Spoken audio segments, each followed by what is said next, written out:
ज्यादा कर दी ना, 100 से हल्की सी भी ज्यादा, मान लो 101 कर दी, तो 100 नीचे की तरफ 101 ऊपर की तरफ, क्या बॉडी के ऊपर एफ नेट एग्जिस्ट करा दिया तूने 1 न्यूटन? हाँ साहब, मान लो तूने 101 न्यूटन अप्लाई कर दी,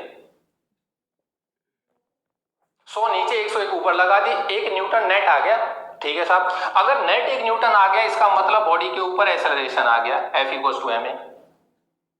अगर एक्सेलरेशन आ गया बॉडी के अंदर तो वेलोसिटी आएगी, और साहब वेलोसिटी अगर आ गई तो तेरा किया हुआ वजन काइनेटिक के अंदर भी चला गया, तेरा किया हुआ वजन काइनेटिक के अंदर भी चला गया।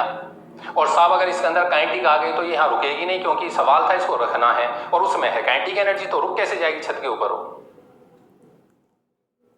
बात को पकड़, उसने कहा है रखना है, इसका मतलब मेरा सारा का सारा वजन पोटेंशियल एनर्जी के अंदर जाना चाहिए। अगर मेरा सारा वजन पोटेंशियल में जाना चाहिए तो बॉडी के अंदर काइनेटिक नहीं होनी चाहिए। काइनेटिक कब नहीं होगी? जब वेलोसिटी नहीं होगी। वेलोसिटी कब नहीं होगी? जब एक्सेलरेशन नहीं होगा। एक्सेलरेशन कब नहीं होगा? जब एफ नेट 0 होगी। कहने का मतलब है साहब, जब आप पोटेंशियल एनर्जी कैलकुलेट कर रहे हो पूरी जिंदगी भर, तो जो बॉडी के ऊपर फोर्स एग्जिस्ट करती है आपको उतनी ही अप्लाई करनी होती है। बॉडी को इतनी सफाई से, इतने हुनर से उठा करके लाते हैं नीचे से, बॉडी को खुद पता नहीं चलता कि तू हिल रही है, क्योंकि अगर उसे पता चल गया कि तू हिल रही है, इसका मतलब उसके अंदर काइनेटिक आ गई, और तेरे पास तूने अगर काइनेटिक प्रोवाइड करी तो तेरा सारा वजन पोटेंशियल के अंदर कन्वर्ट नहीं हो रहा, इसका मतलब। और पोटेंशियल निकालने का तरीका यही है कि वजन कैलकुलेट करना पड़ेगा भाई। काइनेटिक और पोटेंशियल एनर्जी निकालने का तरीका यही है कि वजन निकालो। जब काइनेटिक निकालते हैं पोटेंशियल को 0 कर लेते हैं, जब पोटेंशियल निकालते हैं काइनेटिक को 0 कर लेते हैं। ये बेसिक सा नियम है। बात समझ आई है नहीं? जिंदगी भर याद रखिएगा, जब भी पोटेंशियल एनर्जी कैलकुलेट करी जाती है, बॉडी के ऊपर एफ नेट हमेशा 0 रखी जाती है। जितनी फोर्स उसके ऊपर एग्जिस्ट करती है उतनी ही आपको अप्लाई करनी होती है। अगर आपने फोर्स ज्यादा अप्लाई करी तो बॉडी में काइनेटिक आएगी, और बॉडी में काइनेटिक आएगी तो आपका सारा वजन पोटेंशियल के अंदर कन्वर्ट होगा ही नहीं। इसका मतलब आप पोटेंशियल कैलकुलेट नहीं कर रहे प्रॉपर। ये 11th का कंसेप्ट। अब मैं इसको 12th में कैसे यूज करूंगा इधर देख, यहीं पे बता देता हूं हल्का सा। यहां पर मेरा पेरेंटल चार्ज होगा कोई, ये फिक्स रहेगा, ये फिक्स है साहब। मुझसे कहा गया कि आप एक चार्ज उठा करके लाइए इन्फिनिटी से और ला करके यहां पर रखना है। सवाल वही आ गया कि रखना है। अब जैसे सवाल आया कि प्लेस्ड, क्योंकि आप इलेक्ट्रोस्टैटिक्स पढ़ रहे हैं, इलेक्ट्रोस्टैटिक्स रेस्ट में रहेगा साहब। क्वेश्चन ये था एक चार्ज उठा करके यहां पे लाके रखना है। अब सवाल वही पैदा हो गया कि जब मैं इसको लेकर के चला यहां से, मान ले फॉर एग्जांपल यहां की बात कर लेता हूं और ये दूरी x है, तो बताना इसके ऊपर ये कितना रिपल्शन लगाएगा। बच्चा बोला ये फोर्स लगाएगा KQ/x का स्क्वायर। बोल ये कितना रिपल्शन देगा? तो बता इसके ऊपर जो मैं फोर्स अप्लाई करूंगा इस साइड, क्योंकि मुझे तो इधर लेकर के आना है, ये इस साइड जो अप्लाई करूंगा F अप्लाइड कितनी होनी चाहिए? इतनी होनी चाहिए सर, थोड़ी सी ज्यादा होनी चाहिए। जो बच्चा कंसेप्ट समझता है वो कहेगा सर इतनी ही होनी चाहिए, क्योंकि अगर इससे ज्यादा हुई तो साहब मेरा वजन पोटेंशियल में नहीं काइनेटिक में भी चला जाएगा। और ऐसे डेरिवेशन अब इस टॉपिक के अंदर कम से कम 4 आएंगे। तो पोटेंशियल एनर्जी का पहला बेसिक कंसेप्ट है, पहला, या आप हिंदी में लिख लीजिएगा, कि बॉडी के ऊपर जितना फोर्स एग्जिस्ट कर रही है आपको उतनी ही अप्लाई करनी पड़ेगी। ध्यान रखिएगा। आप जो मन का कमजोर होगा, या बच्चा जब अकेला बैठता है तो मन हमेशा ये गवाही देगा थोड़ी सी तो ज्यादा लगनी चाहिए, थोड़ी ज्यादा लगेगी तभी तो मूव करेगा। साहब तूने थोड़ी ज्यादा मूव लगा दी, तेरे चक्कर में तेरा वजन काइनेटिक में भी कन्वर्ट हो जाएगा, और काइनेटिक में भी कन्वर्ट हो गया तो सारा वजन पोटेंशियल में जाएगा नहीं, पोटेंशियल कैलकुलेट नहीं होगी, पोटेंशियल कैलकुलेट नहीं होगी। पोटेंशियल एनर्जी के 2 ही नियम है जो जिंदगी भर याद रखने हैं। पहला नियम ये था क्या, कि F अप्लाइड और F एग्जिस्ट जो करती है वो इक्वल होनी चाहिए, इक्वल होनी चाहिए। अब इसका दूसरा कंसेप्ट देख, आप लोग ये एक बार लिख लो बेटे, सही है? कंसेप्ट नंबर 1 और अपने आप हिंदी में लिखना, ठीक है? मैं साइड होता हूं, स्क्रीन को रोक नोट कर ले। अब इसका दूसरा कंसेप्ट देख, दूसरा कंसेप्ट बेटे, इस पहले से भी अच्छी जन्नत है। अगर इस दुनिया में जन्नत से भी ऊपर कोई चीज है तो ये कंसेप्ट है दूसरा। देख क्या है, मान ले बेटे ये हमारी ग्राउंड, ये हमारी सड़क है, मतलब ग्राउंड लेवल है ये, ठीक है साहब, ये ग्राउंड है, सड़क है हमारी, ठीक है। यहां पर कोई स्टूल रखा हुआ था, एक स्टूल रखा हुआ था। मैंने एक मजदूर से कहा कि भाई इस स्टूल को उठा करके छत पर रख दे, यहां पर रख दे। मजदूर भी बेटे पढ़ा लिखा था, फिजिक्स ही पढ़ के आया था, भारत देश था, नौकरी मिली नहीं, बेचारा मजदूरी करने लग गया। मैंने कहा कि इसको उठा करके यहां पर रख दे। उसने एमजीएच वाले फॉर्मूले से वर्क डन कैलकुलेट किया और मेरे से बोला सर कि मैंने 100 जूल वर्क कर दिया है, मेरे को 100 जूल का पैसा दे दो। मैं बोला तूने 100 जूल कर दिया? हाँ हाँ, कहां पर है तेरा वर्क डन? बोला सर मेरा वर्क डन इस स्टूल के अंदर स्टोर है, और आपको अगर महसूस नहीं होता है तो आप छत को तोड़ दो, जो नीचे खड़ा होगा उसके सिर के 2 कर देगा गिर के। तो कहां से काइनेटिक एनर्जी आई? स्टूल क्यों भागा अपने आप नीचे? क्योंकि पोटेंशियल काइनेटिक में कन्वर्ट हुई, और वो पोटेंशियल कहां से आई थी? मजदूर का वर्क डन था, वो इसके अंदर स्टोर हो गया। बोला 100 जूल कर दिया। मैं बोला ठीक है भाई, 100 जूल वर्क कर दिया तूने, इसमें स्टोर हो गया, ठीक है। फिर मैं उससे बोला तो एक काम कर भाई, इसको एक ऊपर वाले फ्लोर पर रखा। फिर मैंने इसे ऊपर वाले फ्लोर पर रखवा दिया। फिर उसने फिर एमजीएच वाला लगाया फॉर्मूला, बोला सर 100 जूल फिर हो गया। मैं बोला 100 जूल है कहां भाई? बोला स्टूल के अंदर है। कितना हो गया? कि सर अगर यहां पे पहुंचाया है तो अब 200 जूल स्टोर हो गया। स्टूल के अंदर कितना स्टोर हो गया? 200 जूल, ठीक है। अब तुम एक बात को पकड़ना, उस मजदूर के मन में पहले से एक बात बैठी हुई थी कि इसने सड़क से उठवाया है, ग्राउंड से उठवाया है, इसका मतलब ग्राउंड के ऊपर उसने 0 ले लिया था, तभी तो उसने 100 जूल वर्क दिया मेरे को कि सर मैंने 100 जूल किया है। तो उसके मन में पहले से एक बात थी कि ग्राउंड के ऊपर मुझे 0 लेना है। और जहां पर आप बेटे 0 लेते हैं ना, उसको हम लोग यहां पे रेफरेंस पॉइंट बोलते हैं। क्या बोलते हैं? Reference point. जहां पर आप 0 वर्क डन लेते हैं, पोटेंशियल 0 लेंगे, वो रेफरेंस पॉइंट कहलाता है, ठीक है साहब। मैंने उस मजदूर को ये बात नहीं बताई थी कि भाई ये जो स्टूल आज तू उठा रहा है, ये कल बेसमेंट से उठवा करके यहां रखा था मैंने, मतलब कल ये बेसमेंट के अंदर था, वो यहां से यहां उठा के रखा था। और जो कल जो मजदूर आया था वो भी 100 जूल वर्क करके गया था, बेसमेंट से उठाया ग्राउंड के ऊपर रखवा दिया। साहब अगर उसने भी 100 जूल वर्क किया है तो वो 100 जूल कहां? वो स्टूल के अंदर था। तो अगर उस मजदूर के हिसाब से देखूं तो उस मजदूर के हिसाब से यहां पे 0 था तो 100 जूल वो करके गया, तो इसने 100 जूल कर दिया था, इसका हिसाब से 200 हो गया, आज इसमें 300 हो गया, आज इसमें 300 हो गया। बच्चा बोला कहना क्या चाहते हो? कंसेप्ट को पकड़ना, पकड़ पाए तो मजा आ जाएगा बात का। तुम एक बात को समझना कि जब आप किसी भी बॉडी के अंदर पोटेंशियल एनर्जी कैलकुलेट करते हो, किसी बॉडी के अंदर पोटेंशियल एनर्जी कैलकुलेट करते हो, तो आपको कहीं ना कहीं बॉडी की पोटेंशियल 0 लेनी पड़ेगी। इस मजदूर के हिसाब से मैंने कैलकुलेट कराया तो इसने यहां पे 0 ले लिया, यहां पे कैलकुलेट कराया तो इसने यहां पे 0 था, तभी वहां 200 आया। तो जब हम किसी भी बॉडी की पोटेंशियल एनर्जी कैलकुलेट करते हैं किसी पर्टिकुलर इंस्टेंट पर, तो हम कहीं ना कहीं पर 0 लेते हैं।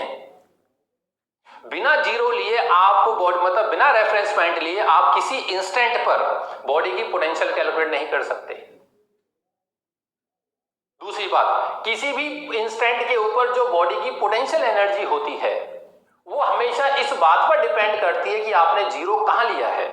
इस मजदूर ने 0 यहां पर लिया तो उसके बॉडी में 300 जूल स्टोर हो गई, और इसने 0 यहां लिया, इसमें 200 जूल स्टोर है। कहने का मतलब कि potential energy at any instant always depends upon the reference point taken in consideration. जो रेफरेंस पॉइंट कंसीडर किया जाता है उसके ऊपर पोटेंशियल एनर्जी डिपेंड करती है हमेशा। लेकिन किंतु परंतु but potential energy difference never depends upon the reference point. देख इन दो लेवल में कितने का अंतर है, इसके हिसाब से भी 100 का अंतर है, इसके हिसाब से भी 100 का अंतर है।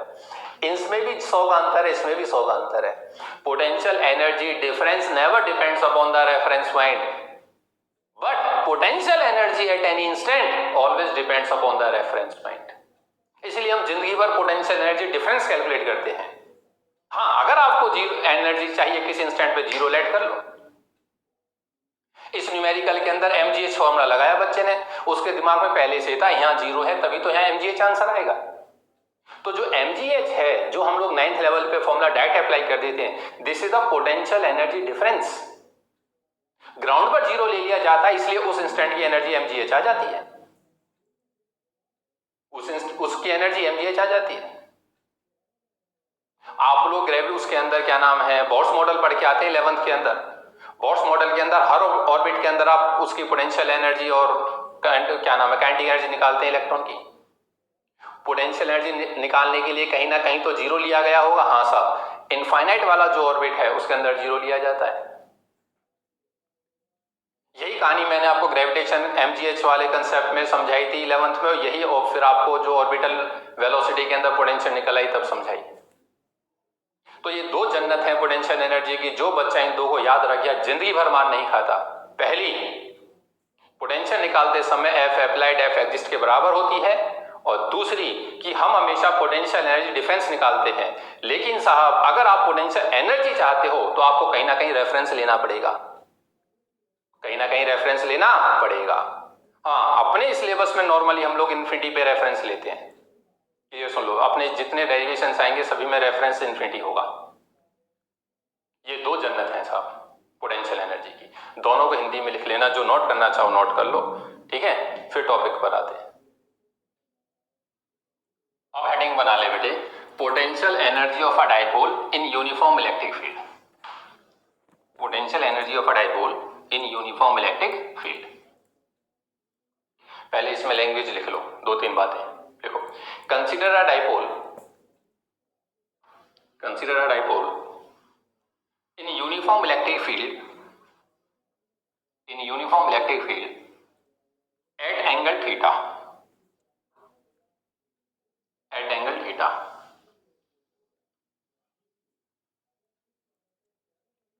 the torque exists on the dipole, the torque exists on the dipole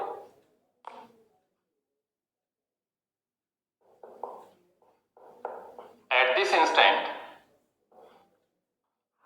is Pe sin theta,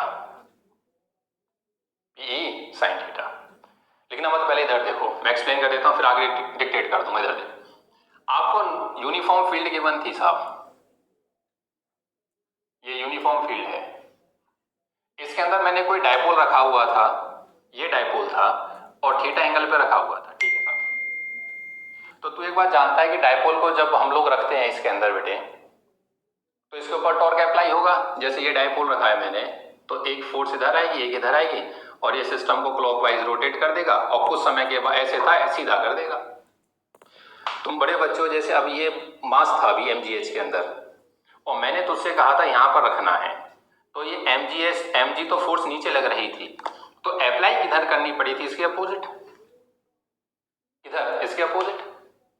अब पोटेंशियल एनर्जी तुझे स्टोर करनी है डाइपोल के अंदर, पोटेंशियल एनर्जी स्टोर, आज तूने यहां रखा, तो जैसे तू इस फील्ड के अंदर इस डाइपोल को छोड़ेगा तो फील्ड तो डाइपोल को तुरंत घुमा देगी और सीधा कर देगी। मेरी एनर्जी कब स्टोर होगी उसके अंदर, मेरी एनर्जी जब स्टोर होगी कि जब मैं इसको उल्टा घुमाऊं, तभी तो मेरी ताकत लगेगी, मेरी ताकत लगी तो मेरी एनर्जी स्टोर होगी, तो उसमें वर्कडन होगा, वर्कडन होगा तो उसमें एनर्जी स्टोर होगी। तो दैट्स वाई मुझे ये डाइपोल जो घुमाना है इस टॉपिक के अंदर, ये उल्टा घुमाना है। तो अगर इस इंस्टेंट के ऊपर ये था, ठीक है साहब, मुझसे बोला गया कि आप इसको डी थीटा पर रोटेट कर दीजिए, मेरे को उठा के ये उठा करके लाना है by the angle D theta, मतलब डाइपोल रखा हुआ था इस हिसाब से, और मुझसे बोला गया आप इस डी थीटा पर इसको रोटेट कर दीजिए, ठीक है साहब। इधर घुमा देता हूं भाई, जो एग्जिस्ट कर रही है उसका उल्टा तो अप्लाई करूंगा, तो टॉर्क चाहता है उसको इस साइड घुमाना, मैंने उसको उल्टा घुमा दिया, तो मेरा जोड़ लगे मतलब मेरा वर्कडन होगा, मेरा जो वर्कडन होगा उसमें एनर्जी बन के स्टोर होगा। तो बात को पकड़ना कि जैसे मैंने डाइपोल को उसके अंदर रखा, क्या उसके ऊपर इतना टॉर्क एग्जिस्ट करता था? हाँ, पोटेंशियल एनर्जी कैलकुलेट करना चाहते हो? हाँ, तो जो तुम्हें टॉर्क अप्लाई करना पड़ेगा, टॉर्क अप्लाइड, क्या वो इतना ही होना चाहिए, थोड़ा सा इससे ज्यादा? सर इतना ही होना चाहिए। जैसे तू ये लिखेगा ना टॉर्क अप्लाइड इज दिस, बेटे ही जो समझदार बच्चा वो समझ जाएगा क्या कि सर ने अप्लाइड एग्जिस्टिंग के बराबर कर दिया है। इसका मतलब जो अब वगन कैलकुलेट होकर के आएगा वो पोटेंशियल एनर्जी के ही बराबर आएगा, काइनेटिक का कोई रोल नहीं होगा। ये इस कंसेप्ट में छुपा हुआ है ये। तो बोलिए small amount of work done कितना मुझे वर्क करना पड़ेगा? तो डी डब्ल्यू की वैल्यू आप लोग जानते हो, टाउ डी थीटा। तो टोटल वर्क डन बोल कितना हो गया, इंटीग्रेशन ऑफ टाउ, टाउ है PE sine theta into d theta. मुझे टोटल वर्क डन चाहिए कहां से कहां तक कराऊं साहब? सर थीटा 1 से थीटा 2। थीटा 1 इनिशियल एंगल हो जाएगा, थीटा 2 फाइनल। ध्यान रखना एंगल है ई के साथ लिया है थीटा, जो कांस्टेंट है बाहर निकाल। सो टोटल वर्क डन बराबर हो गया सर पीई को बाहर किया, साइन का हो गया माइनस ऑफ कॉस थीटा और थीटा 1 से लेके theta 2, sine theta d theta का हो गया minus of cos theta. Minus को बाहर किया upper limit minus lower limit, PE को बाहर किया अपर लिमिट, तो this is cos of theta 2 minus cos of theta 1। Minus को अंदर मल्टीप्लाई कर, तो वर्कडन का फॉर्मूला तेरे पास आ गया पीई, ब्रैकेट के अंदर लिख दिया बेटे cos of theta 1 minus cos of theta 2। अच्छा बच्चा समझता है कि टॉर्क अप्लाइड और एक्सिस्ट बराबर है, that's why this amount of work done is always equals to potential energy stored. So that's why this formula is equals to PE cos of theta 1 minus cos of theta 2. ये formula है potential energy. मैंने जो अभी इतना गीत आपके सामने गाया था सिर्फ इन दो चीजों के लिए कि कल को आपके मन में ख्याल ना आ जाए कि आपने वर्क डन पोटेंशियल एनर्जी के बराबर क्यों रख दिया। उसके पीछे रीजन ये है कि मैंने टॉर्क अप्लाइड जो किया है, जो एग्जिस्ट कर रहा था, इक्वल लिया था, वो इक्वल लिया था। ये फॉर्मूला है वर्क डन का या पोटेंशियल एनर्जी स्टोर का। न्यूमेरिकल पॉइंट ऑफ व्यू से वर्क डन की फॉर्म में ज्यादा पूछा जाता है, लेकिन वही पोटेंशियल एनर्जी के बराबर होता है। एक बच्चा बोला फिर वो ये तो चल हो गया, फिर रेफरेंस वाला क्या केस था? हाँ साहब, अगर आप किसी इंस्टेंट पर पोटेंशियल एनर्जी चाहते हो, किसी इंस्टेंट पर, तो आपको कहीं ना कहीं रेफरेंस लेना पड़ेगा साहब, कहीं ना कहीं रेफरेंस लेना होगा। यहां तो गोल घुमाना है, यहां तो घुमाना है ऐसे, तो एंगल की फॉर्म में रेफरेंस लेते हैं। तो जो एनसीईआरटी है बेटे हमारी, ठीक है, वो रेफरेंस कुछ ऐसे लेती है। तो स्पेशल केसेस, क्या स्पेशल केस? कि when theta 1 is equal to 90 degree, उसका रेफरेंस ये है, और हम भी उसी की फॉर्म में लिखते हैं, एनसीईआरटी है वो, ठीक है। When theta 1 is equal to 90 और theta 2 is equal to theta, तो थीटा 1 90 कॉस 90 0, ठीक है, ये खत्म हो गया। और थीटा 2 की वैल्यू थीटा है, तो ये वाला माइनस बाहर आ जाएगा, ठीक है ना। तो ये तेरे पास आ जाएगा u is equal to minus PE cos theta. ये फॉर्मूला ज्यादातर बच्चे यूज करते हैं और ज्यादातर आपको लिखा मिलेगा।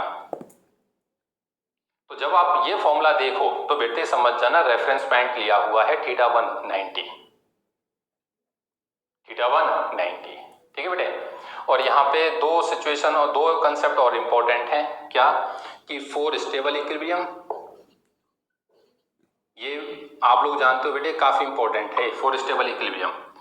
तो ये थीटा की वैल्यू क्या होती है? 0, तो पोटेंशियल एनर्जी की वैल्यू हो गई माइनस पीई। और आप लोग केमिस्ट्री के अकॉर्डिंग जानते भी हो, नेगेटिव जितनी होगी पोटेंशियल उतना स्टेबिलिटी होती है, ठीक है ना। और for unstable equilibrium, for unstable equilibrium theta की वैल्यू क्या होती है? Theta 180 degree, cos 180 minus 1 minus minus plus हो गया, तो पोटेंशियल की वैल्यू हो गई plus of PE, plus PE. तो ये स्पेशल केस हो गए, ठीक है, ये रेफरेंस वाला हो गया। अब आपको ये कंसेप्ट समझ में आया होगा कि ये क्यों लिया जाता है थीटा 190। क्यों? जब आप किसी इंस्टेंट पर निकालते हो, किसी एट एनी एंगल पोटेंशियल बताओ साहब, जैसे इस एंगल पे पोटेंशियल पूछता है, तो फिर आपको कहीं ना कहीं तो रेफरेंस लेना पड़ेगा ना, तो थीटा 190 लिया जाता है, क्लियर है। तो ये है बेटे, तो आपने लिया था, torque exist on the body is Pe sin theta, ठीक है। तो therefore the torque applied on the dipole must be, torque applied on the dipole must be Pe sin theta, Pe sin theta. The small amount of work done to rotate the dipole by angle d theta is tau d theta।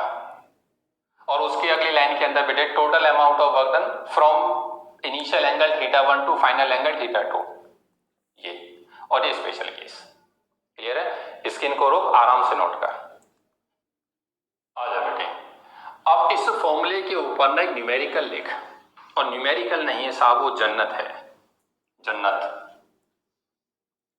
Exam point of view से बेटे most important numerical, most important question लिख, calculate the amount of work done, calculate the amount of work done in rotating a dipole,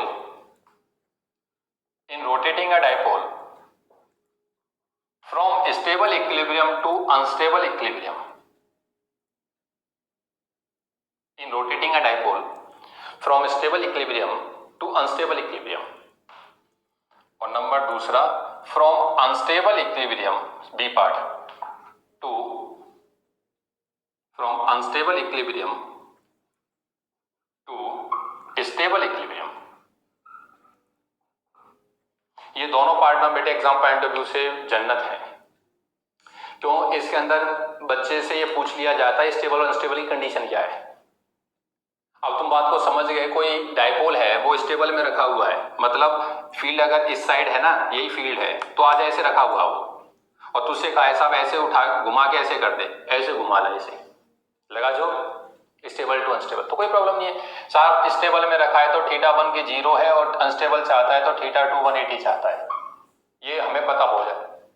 formula तेरे पास work done का था ही, work done must be equal to P into E theta 1 that is cos of 0 minus cos of 180, cos 180 minus 1, ठीक है ना, तो minus 1 ये 0, ठीक है बेटे, तो cos 0 सॉरी cos 0 1, तो PE cos 0 1 minus of minus 1, तो 2, आंसर हो गया 2 PE from stable to unstable, ठीक है बेटे।